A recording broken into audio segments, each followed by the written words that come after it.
ಪ್ರಿಯ ವೀಕ್ಷಕರೇ ನಮಸ್ಕಾರ. ನಮ್ಮ ಹಳ್ಳಿ ಸುದ್ದಿ ಯೂಟ್ಯೂಬ್ ಚಾನೆಲ್ಗೆ ಸ್ವಾಗತ. 38 ಲಕ್ಷ ರೈತರಿಗೆ 3,500 ಕೋಟಿ ಬೆಳೆಹಾನಿ ಪರಿಹಾರ ಬಿಡುಗಡೆ. ಯಾವ ರೈತರಿಗೆ ಎಷ್ಟು ಜಮಾ ಆಗಿದೆ ಈ ವಿಡಿಯೋದಲ್ಲಿ ತಿಳ್ಕೊಳ್ಳೋಣ. ಹಾಗೆ ನೀವಿನ್ನು ನಮ್ಮ ಚಾನೆಲ್ಗೆ ಸಬ್ಸ್ಕ್ರೈಬ್ ಆಗಿಲ್ಲ ಅಂತಂದ್ರೆ ಕೂಡಲೇ ಸಬ್ಸ್ಕ್ರೈಬ್ ಮಾಡ್ಕೊಳ್ಳಿ.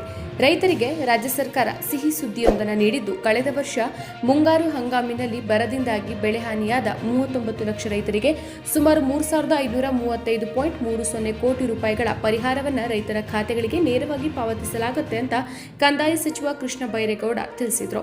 ವಿಧಾನ ಪರಿಷತ್ನಲ್ಲಿ ನಿನ್ನೆ ಕೇಶವ ಪ್ರಸಾದ್ ಅವರ ಪ್ರಶ್ನೆಗೆ ಉತ್ತರಿಸಿದ ಅವರು, ಅಲ್ಲದೆ ಹಿಂಗಾರು ಹಂಗಾಮಿನಲ್ಲೂ ಕೂಡ ರಾಯಚೂರು ಮತ್ತು ಕೊಪ್ಪಳ ಜಿಲ್ಲೆಯಲ್ಲಿ ಅತಿ ಮಳೆಯಿಂದ ಅಪಾರ ಪ್ರಮಾಣದ ಬೆಳೆಹಾನಿ ಉಂಟಾಗಿತ್ತು. ಈ ಎರಡೂ ಜಿಲ್ಲೆಗಳ 4,859 ರೈತರಿಗೆ 5.66 ಕೋಟಿ ರೂಪಾಯಿಗಳ ಪರಿಹಾರವನ್ನು ರೈತರ ಖಾತೆಗಳಿಗೆ ನೇರವಾಗಿ ಪಾವತಿಸಲಾಗುತ್ತೆ ಅಂತ ತಿಳಿಸಿದರು.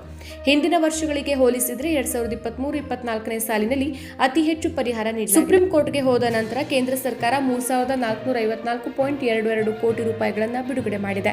ಈ ಪೈಕಿ 32,066.42 ಕೋಟಿ ರೂಪಾಯಿಗಳನ್ನು ಬೆಳೆಹಾನಿ ಪರಿಹಾರ ಹಾಗೂ 232.42 ಕೋಟಿ ರೂಪಾಯಿಗಳನ್ನು ಜೀವನೋಪಾಯ ನಷ್ಟ ಪರಿಹಾರವಾಗಿ ಬಿಡುಗಡೆ ಮಾಡಿದೆ. ಬರ ಪರಿಹಾರದ ಹಣ ಪಡಿಬೇಕಾದ್ರೆ ರೈತರು ಕಡ್ಡಾಯವಾಗಿ FID ಮಾಡಿಸಲೇಬೇಕು. ಒಂದು ವೇಳೆ FID ಮಾಡಿಸದೇ ಇದ್ರೆ ಹಣ ಬರುವುದಿಲ್ಲ.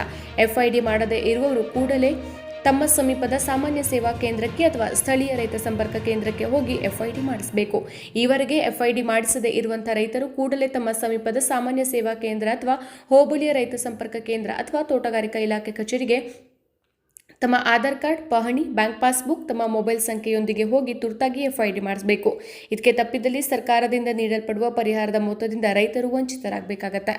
ಬರ ಪರಿಹಾರದಲ್ಲಿ ಬೆಳೆ ಸಮೀಕ್ಷೆ ದತ್ತಾಂಶ ಹಾಗೂ ಫ್ರುಟ್ಸ್ ದತ್ತಾಂಶದಲ್ಲಿರುವಂತಹ ಅಂಕಿ ಅಂಶಗಳ ಆಧಾರದಲ್ಲಿ ಬೆಳೆ ಪರಿಹಾರ ಮೊತ್ತ ನೇರವಾಗಿ ರೈತರ ಬ್ಯಾಂಕ್ ಖಾತೆಗೆ ಪಾವತಿಯಾಗುವುದರಿಂದ ರೈತರು ತಮ್ಮ ಜಮೀನಿನ ನಿಖರವಾದ ವಿಸ್ತೀರ್ಣವನ್ನು ಫ್ರುಟ್ಸ್ ತಂತ್ರಾಂಶದಲ್ಲಿ ಆಧಾರ್, ಪಹಣಿ ಜೋಡಣೆ ಮಾಡಿಸಿಕೊಳ್ಳುವುದು ಕಡ್ಡಾಯವಾಗಿದೆ. ಈ ಹಿಂದೆ ಗ್ರಾಮ ಲೆಕ್ಕಾಧಿಕಾರಿಗಳು ಬೆಳೆ ನಷ್ಟ ವಿವರಗಳನ್ನು ನಮೂದಿಸಿ ಅದಕ್ಕನುಗುಣವಾಗಿ ಪರಿಹಾರ ಮೊತ್ತ ನೀಡುವ ವ್ಯವಸ್ಥೆ ಇತ್ತು. ಸರ್ಕಾರವು 2023ನೇ ಸಾಲಿನ ಮುಂಗಾರು ಹಂಗಾಮಿನ ಬೆಳೆ ನಷ್ಟ ಪರಿಹಾರವನ್ನು ಬೆಳೆ ಸಮೀಕ್ಷೆ ಮತ್ತು ಫ್ರುಟ್ಸ್ನಲ್ಲಿ ನೋಂದಣಿಯಾಗಿರುವಂತಹ ಬೆಳೆ ಮತ್ತು ಜಮೀನಿನ ವಿಸ್ತೀರ್ಣಕ್ಕೆ ಅನುಗುಣವಾಗಿ ನೇರವಾಗಿ ರೈತರ ಬ್ಯಾಂಕ್ ಖಾತೆಗೆ ಜಮಾ ಮಾಡಲಿರುವುದರಿಂದ ರೈತರು ತಮ್ಮ ಜಮೀನಿನ ಯಾವುದೇ ಸರ್ವೆ ನಂಬರ್ ಬಿಟ್ಟು ಹೋಗದಂತೆ ಎಲ್ಲಾ ಸರ್ವೆ ನಂಬರ್ಗಳ ನೋಂದಣಿ ಮಾಡಿಸಿಕೊಳ್ಳುವಂತೆ ತಿಳಿಸಲಾಗಿದೆ. ಇದುವರೆಗೂ ಫ್ರುಟ್ಸ್ನಲ್ಲಿ ನೋಂದಣಿಯಾಗದಿರುವ ರೈತರು ಆಧಾರ್ ಕಾರ್ಡ್, ಪಹಣಿ, ಜಾತಿ ಪ್ರಮಾಣ ಪತ್ರ ಮತ್ತು ಬ್ಯಾಂಕ್ ಪಾಸ್ಬುಕ್ ಪುಸ್ತಕಗಳ ವಿವರಗಳನ್ನು ಫ್ರುಟ್ಸ್ನಲ್ಲಿ ದಾಖಲಿಸಿಕೊಂಡು ಕಂದಾಯ, ತೋಟಗಾರಿಕೆ, ರೇಷ್ಮೆ, ಪಶುಸಂಗೋಪನೆ ಹಾಗೂ ವಿವಿಧ ಇಲಾಖೆಗಳ ಸೌಲಭ್ಯ ಪಡೆದುಕೊಳ್ಳುವಂತೆ ಕೋರಲಾಗಿದೆ. ಫ್ರುಟ್ಸ್ ತಂತ್ರಾಂಶದಲ್ಲಿ ರೈತರು ತಮ್ಮ ಜಮೀನಿನ ವಿವರಗಳನ್ನು ನೋಂದಾಯಿಸಿ ರೈತರ ಗುರುತಿನ ಚೀಟಿ ಸಂಖ್ಯೆ ಪಡ್ಕೊಳ್ಳೋದು ಅಗತ್ಯವಾಗಿರುತ್ತೆ. ಈ ಮಾಹಿತಿಯು ಕೃಷಿ ಮತ್ತು ಕೃಷಿ ಸಂಬಂಧಿತ ಇಲಾಖೆಗಳಿಂದ ದೊರೆಯುವ ಸೌಲಭ್ಯಗಳನ್ನು ನೀಡೋದಲ್ಲದೆ ಇತರ ಇಲಾಖೆಗಳಿಗೂ ಸಹ ಉತ್ತಮ ಮಾಹಿತಿಯಾಗಿರುತ್ತೆ.